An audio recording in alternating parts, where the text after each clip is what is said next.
And the globalists, the partisans of liberal empire, they don't tolerate any objection. For them, everybody who is not global liberal LGBT values defender, they are totally outside of the dialogue.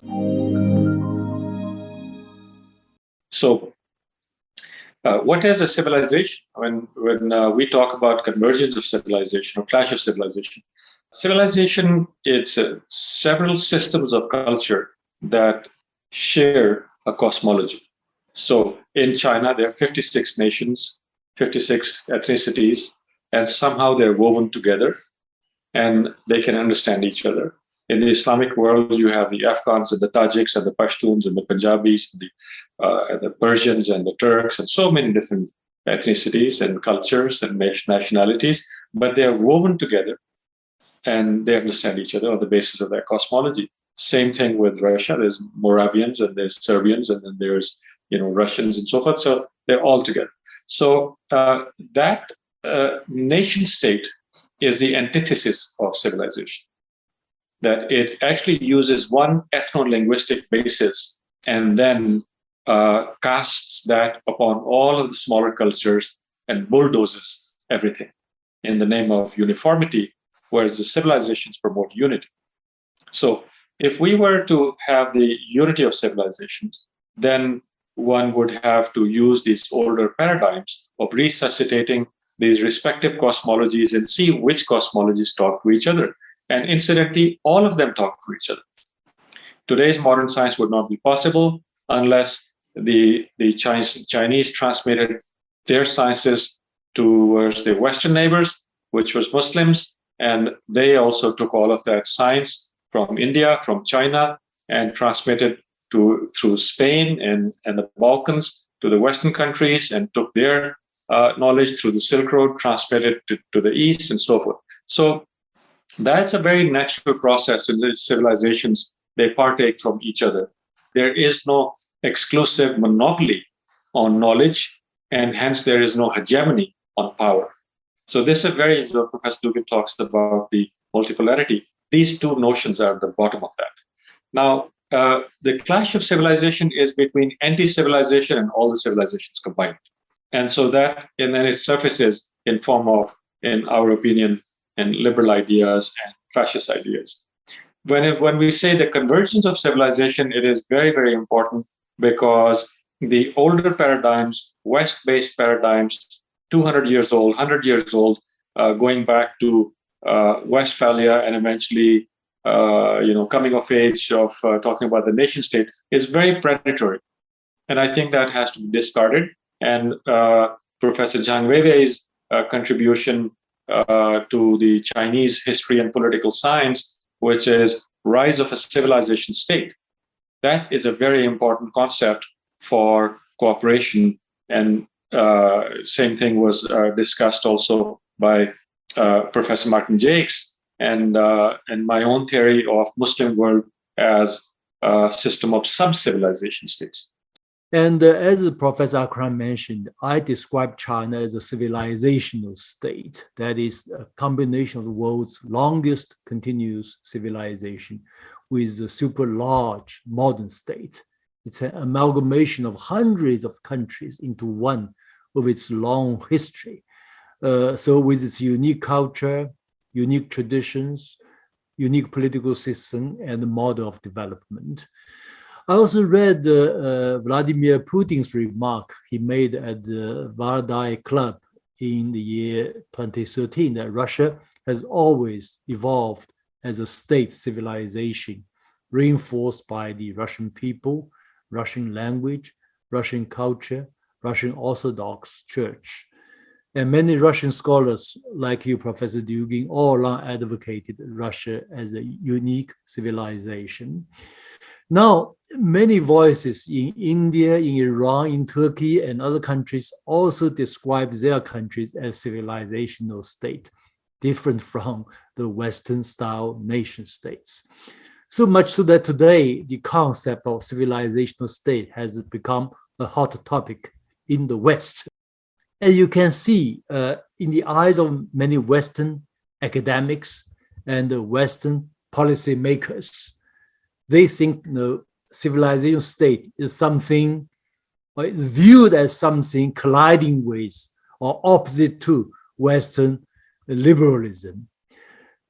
Yet, interestingly, I read also the French President Macron. He's suggesting that the idea of European Union, as a framework for European civilization, rising above nation states. And many in Europe sometimes claims, Hungarian leader Viktor Orban as a savior of Western civilization. So things are very complicated and very interesting. So I think that's, I have participated once with you, Mr. Zhang Weiwei, in Amsterdam, confronting globalists. And after this meeting with you, there was debates called debates of century between myself and Mr. Bernard-Henri Lévy, who is the greatest advocate of the liberal empire. And we discussed with Lévy his book, Empire and Five Kings. So in the eyes of globalists, precisely civilizational state is the main threat and the main enemy, I would say, because they think that that should be only one global civilizational state, the Western hegemony, and every other territory should be the province of this unique civilizational state based on the liberal rules, norms, and orders. So that is unipolar concept. And when we speak about China, China insists or is taken here as example of not global, not Western, not necessarily liberal, independent civilization state. That is already in direct conflict with the global empire, and China is one of the five kings against which global empire of Mr. Lévy, Fukuyama, and the West in general should fight. And when I spoke with Lévy, I have said that I don't represent only one civilizational state, one king, Russia. I represent all five, including Islamic, Persian, Chinese. But because you represent liberal empire, I don't represent one of the five. I represent all five because it is principle. It is principle of multipolarity versus unipolarity. One civilizational state equivalent to a liberal empire against few civilizational states with S at the end.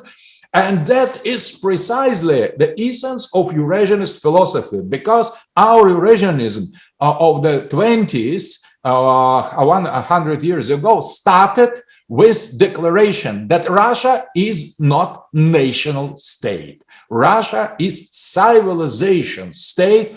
So we have our own concept of Russian civilization state that is precisely the key element, the core of Eurasianist philosophy. So we have already two civilizational states, two kings, totally formed with giant financial, economic, and demographic and political China, and growing and self-affirming more and more Russia. So two civilizational states, and in the person of Mr. Ejaz Akram, we have the thinker, the soul, the project, the representative of third king, or maybe kings, as if we use your sub-civilizational concept of Islamic world. So we have the world, Islamic world, as we have Russian world, as we have